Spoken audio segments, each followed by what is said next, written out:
My girlfriend said, "Stop crying about your mom's cancer. You're ruining my Vegas vibe." I replied, "You're right." Then I canceled our Vegas tickets, canceled her credit card, and changed the locks. Her frantic, hysterical call from the airport gate when she was denied boarding. I, 32 male, am writing this from my childhood bedroom at my parents' house.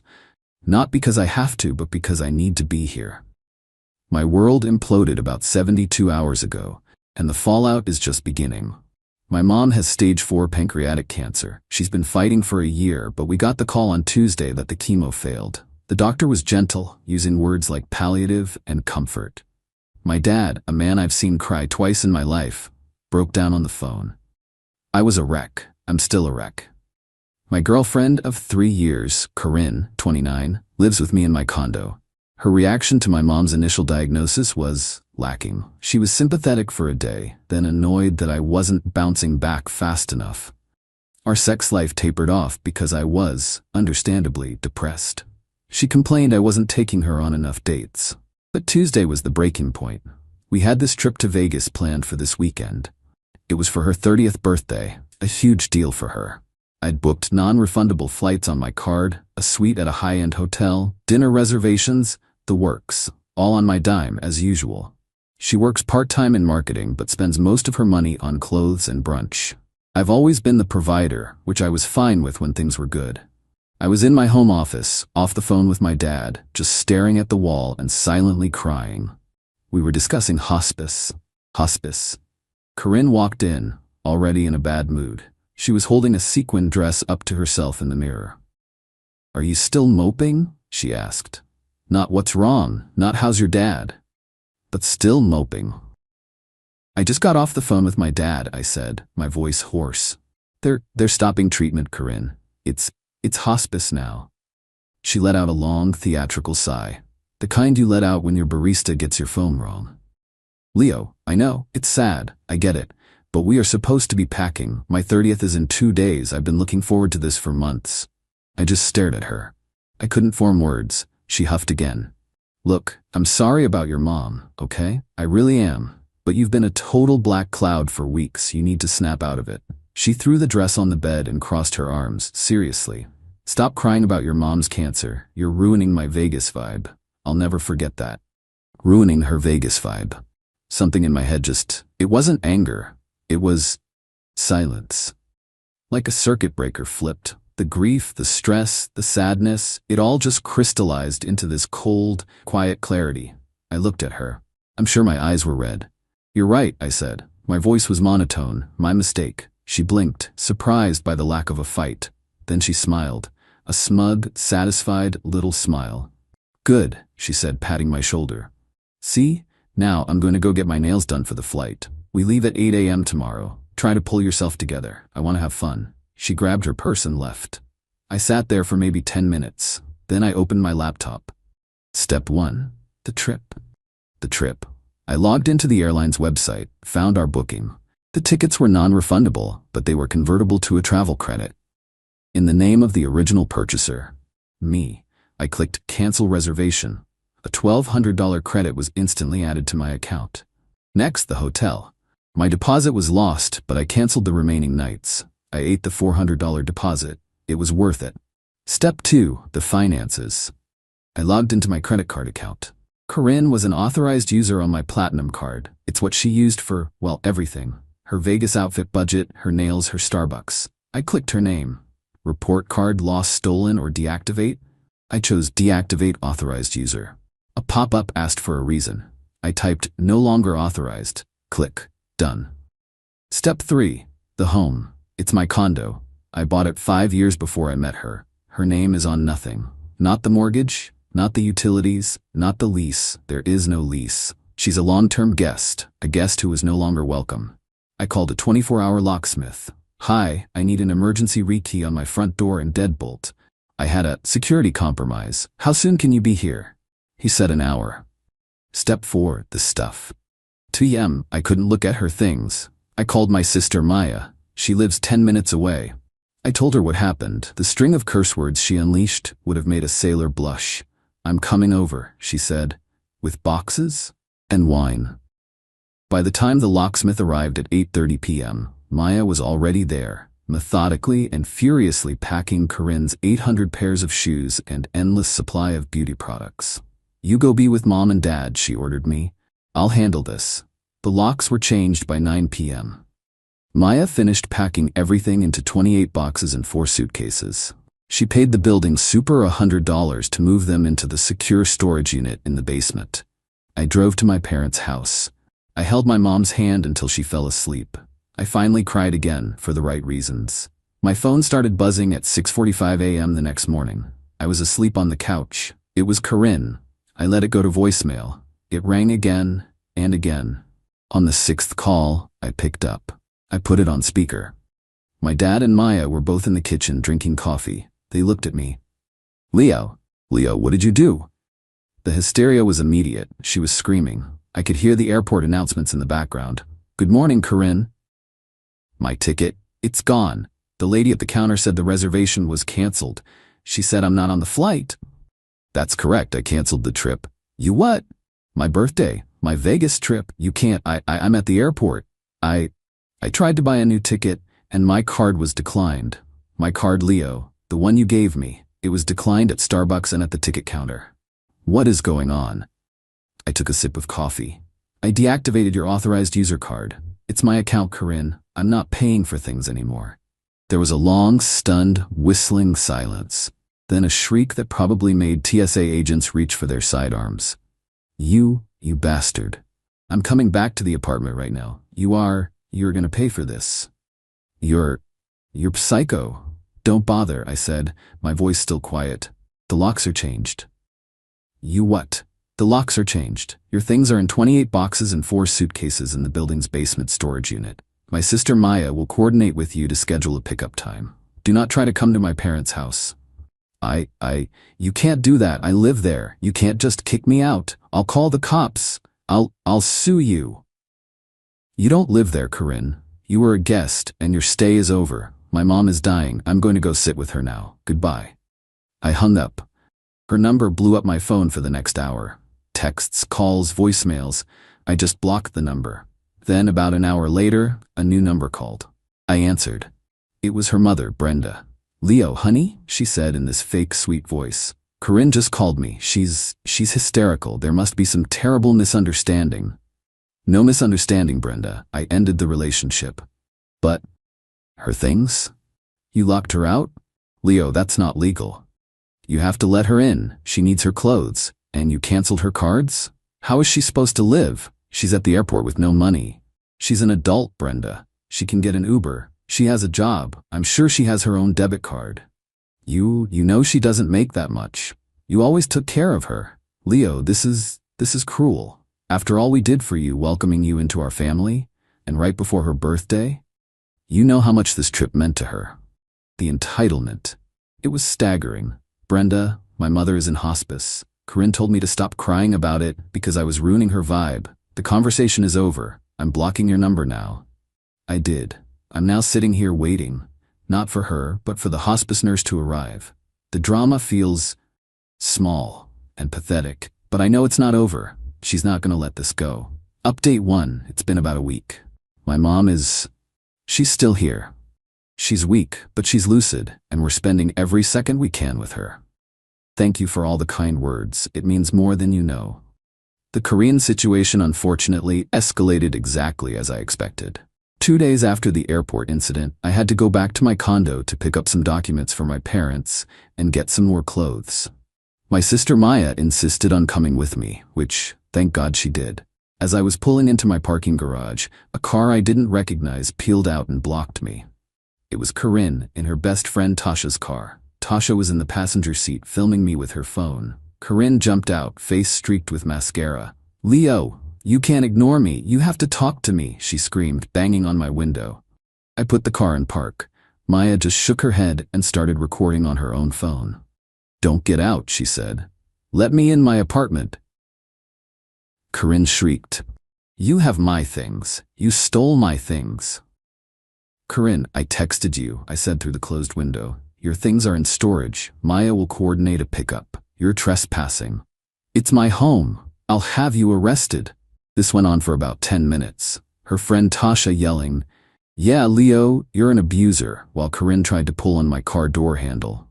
Finally, I just called building security. They came down and told her to leave the private garage. She refused, so they called the police. A patrol car showed up about 20 minutes later. 2 officers, one older, looked tired. One younger, looked annoyed. Corinne immediately ran to them, bursting into fake sobs. "Officers, thank God. My ex-boyfriend locked me out of my apartment. He kicked me out with nothing. He stole all my property. He's abusing me." The older officer sighed. "Ma'am, please calm down. Let's get his side." They walked over to my car. I rolled down the window. "Sir, what's going on here? This young lady says you illegally evicted her." "Good afternoon, officers," I said calmly. Maya was still recording, which the younger cop noted. "This is my condo. I am the sole owner."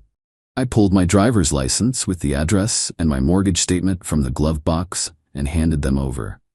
"Miss Corinne was my girlfriend. She lived with me as a guest. She is not on the mortgage or any utilities. I ended our relationship on Wednesday. Her belongings were packed and moved to a secure storage unit on site. I have repeatedly offered to coordinate a time for her to pick them up with my sister as a witness. She has refused." Corinne screeched, "He's lying. I paid rent." The younger cop looked at her. "Did you, ma'am? Can you show us a check, a bank transfer, a lease agreement?" "Well, no," Corinne sputtered. I paid for groceries and I decorated. That counts."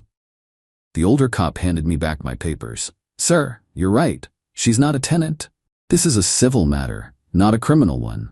"Ma'am," he said, turning to Corinne, "you need to leave the property. He has offered to return your belongings. You need to arrange a time with his sister, like he said. If you stay here, we will arrest you for trespassing." The color drained from her face. Tasha had stopped recording. "But my stuff." "Arrange a time," the cop said slowly. "Now, get in your car and leave." They fumed. Corinne got one last parting shot in. "You'll be hearing from my lawyer, Leo. You stole from me." They finally left. Maya and I went up. The apartment was so quiet. It was peaceful. But the entitlement didn't stop. The next day, Maya got a text. "I'm picking up my stuff. Tomorrow at 10 a.m. and I'm bringing my mom and Tasha." Maya replied, "Fine. You and one other person will be met in the lobby. You will not be allowed in the condo. You will be escorted to the storage unit. You can load your things, and then you will leave. I will be there with a witness." The next day, I was at my parents'. Maya went with our dad's friend, Al, a guy who is about 6'5" and looks like he eats rocks for breakfast, but is the gentlest person I know. Apparently, Corinne, her mom Brenda, and Tasha all showed up. Al and Maya met them in the lobby. Brenda immediately started. "This is ridiculous. You're treating my daughter like a criminal. After all she did for Leo." Maya, who has zero patience for this, just held up a clipboard. "Here is the inventory list. 28 boxes, 4 suitcases. You'll be escorted to the unit. You load your own stuff. Once you have it, you sign this paper confirming receipt, and you leave." They went down, they started loading, and then, the dirty trick I was waiting for. "Where is it?" Corinne said, her voice dangerously quiet. "Where is what?" Maya asked. "My laptop, my brand new MacBook Pro, the silver one." Maya was confused. "Your laptop is in box 12 marked electronics. It's your old white one." "No," Corinne shrieked. "My new one, the one I bought for the trip. It was in the bedroom. You stole it." Brenda pounced. "She stole it. Maya, you thief. That's a $2,000 computer. We're calling the cops again." Maya just looked at her. "Corinne, there was no new laptop in that room. I packed every single thing. Are you sure you're not mistaken?" "I am not mistaken." And then Tasha, the friend, made the fatal mistake. "Oh my God, Corinne, just tell them. It's not like it matters now."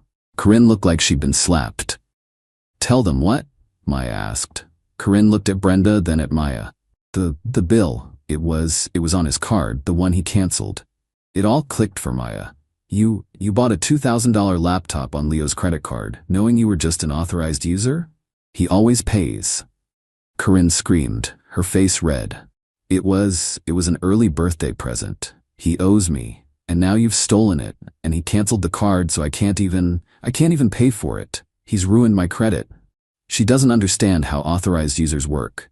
It doesn't affect her credit, it's just my bill. Maya actually laughed. "Let me get this straight. You're angry because you tried to stick my brother with a $2,000 bill for a laptop he didn't know about, and you're mad because... What? We didn't find the laptop you must have? What?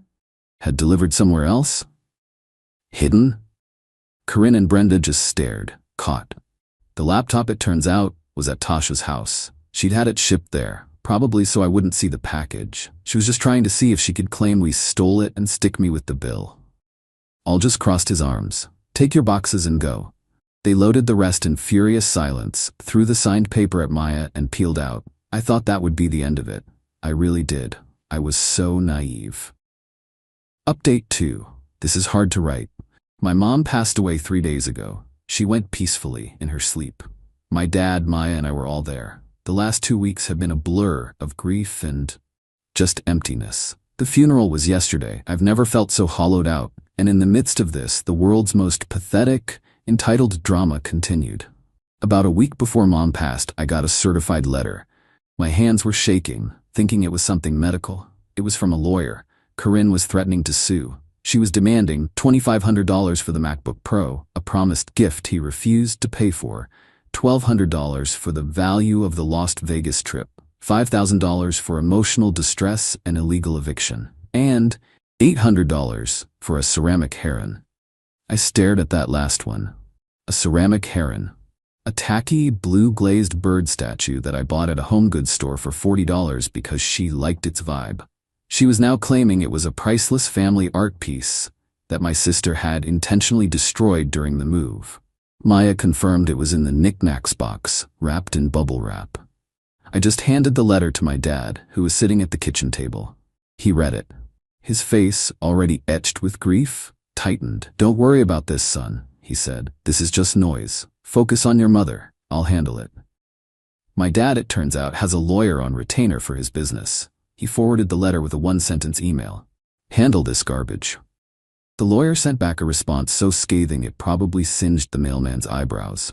It outlined in brutal legal detail that Corinne, as a non-tenant, had 0 eviction rights, that promised gifts are not legally enforceable, and the $2,500 charge on my credit card was, in fact, potential financial fraud. That I, as the purchaser of the tickets, had every right to cancel my own purchase. That we had a signed inventory list for all her items, including the priceless $40 heron. And finally, that if she or her attorney contacted me or my family again while we were in bereavement, we would pursue a restraining order and sanctions for harassment. We heard nothing after that.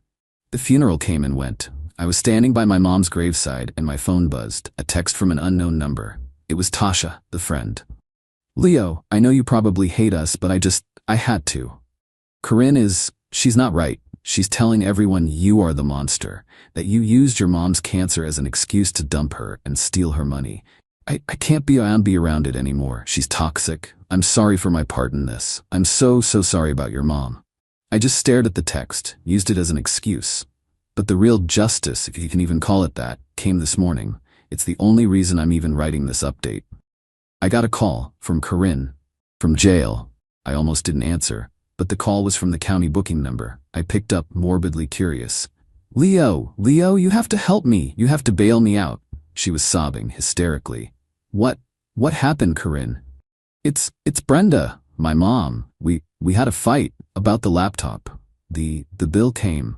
I couldn't pay it. It's on my card. I opened a new card to buy it and I can't pay it. I was confused. What does that have to do with... She said I had to return it.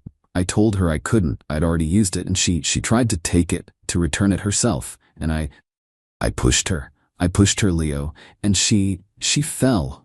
She hit her head on the coffee table and she called the cops. She called the cops on me. She was wailing. They arrested me. Domestic something. Assault.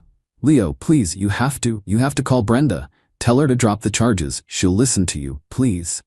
The sheer galactic level entitlement to call me, the man whose vibe she was worried about while his mother was dying, to ask me to save her from her own mother, who she assaulted over the laptop she tried to steal from me. I was quiet for a very long time. Leo, are you there? Please, it's cold in here. No, Corinne. No what? Please, Leo, I'll pay you back for everything. I love you. I made a mistake, a terrible. No, I will not be helping you. Not now, not ever. Do not call me again, we are done. But I get one phone call, you can't. I hung up. I blocked the booking number. My sister just came in. She heard my side of it. She did what? I told her. She was silent for a moment, then she said, well, sounds like she finally ruined someone else's vibe. I'm not happy. I'm not satisfied. I'm just empty. My mom is gone. And the person I spent 3 years loving is a black hole of entitlement, so dense, she's finally collapsing under her own weight. There's no grand revenge here. I didn't have to do anything. I just stepped out of the way. And she and her mother and her entire life just imploded. I'm gonna go sit on the porch with my dad. I'm done with this. It's finally actually over. Final update. It's been 6 months. Life goes on. The grief for my mom is still there. It's not a wound anymore, it's more like a scar. It's part of me. My dad and I have gotten closer than ever. We're getting through it together. I'm writing this last one because I feel like I owe it to everyone who sent kind words, and because the final, pathetic chapter just closed. Corinne's domestic assault charge against her mother, Brenda, was eventually pleaded down to a misdemeanor with probation and mandatory anger management. Brenda, apparently, refused to testify against her daughter, go figure. But the DA pushed it through based on the 911 call and her injuries. The real justice came from small claims court. Yes, she actually did it. Even after her arrest, her lawyer, a different, cheaper-looking one, filed a small claims suit. She had dropped the illegal eviction and emotional distress. Her lawyer probably told her that was a loser, but she was still suing me for $2,500, the MacBook, $1,200, the Vegas trip, $800, the priceless heroin. I showed up. I didn't even need a lawyer for this. I just brought my binder. I wore a decent suit. I felt calm. Corinne was there with Brenda. Tasha was nowhere to be seen. I heard through the grapevine she'd moved 2 states away to get away from Corinne. Corinne looked rough. She'd gained weight, her hair was a mess, and she looked perpetually angry. The judge called our case. Corinne went first. She gave this tearful, practiced speech about how I was a controlling partner, how I'd promised her a birthday trip and this new laptop for her career, and then, in a fit of rage, took it all away. She claimed I'd locked her out and intentionally destroyed her family art. She never once mentioned my mother. Then it was my turn. Your Honor, I started, and my voice was steady. This isn't about a fit of rage, it's about a breaking point. I laid out my binder. Point 1, the trip and the laptop. Here is my credit card statement from the month before the trip. As you can see, I paid a $3,400 balance, which included Miss Corinne's plane tickets and other expenses. Here is the statement for the next month. I pointed to the charge. This $2,500 charge for a MacBook Pro was made 2 days before our trip. I was never consulted. Miss Corinne was an authorized user, not a joint owner. She purchased this expensive item on my credit line without my permission, assuming I would pay for it, just as I had paid for everything else. Point 2, the vibe. The day I canceled the trip, Your Honor, my family and I were making the decision to move my mother into hospice care. The judge's expression changed. Corinne and Brenda just stared at the table. When I informed Miss Corinne of this, her response was, and I have a recording of her friend Tasha confirming this in a voicemail, if you'd like to hear it, was that I needed to stop crying about my mom's cancer because I was ruining her Vegas vibe. The judge just looked at Corinne. For a solid 10 seconds. Is that true, ma'am? Corinne sputtered. It was. I was upset. He was ruining my birthday. The judge's face was stone. Go on, sir. Point 3, the heron. As for the $800 ceramic heron, here's the original box it came in, which my sister kept. I pulled out the box, which had the home goods store logo on it. And here is my bank statement from 2 years ago, showing the $40 purchase from that store. It's not a family art piece, it was a knick-knack. The judge looked at the receipt, then at the box, then back at Corinne. Ma'am, the judge said, you are wasting this court's time. You are attempting to profit from a man's profound personal tragedy. You lived in his home, rent-free. You used his credit card as your personal bank account, and when he was at his lowest, you berated him. And now you are here under oath, lying about a $40 statue. Corinne was bright red. Case dismissed, with prejudice. Then the judge looked at me. And sir, I am truly, deeply sorry for your loss.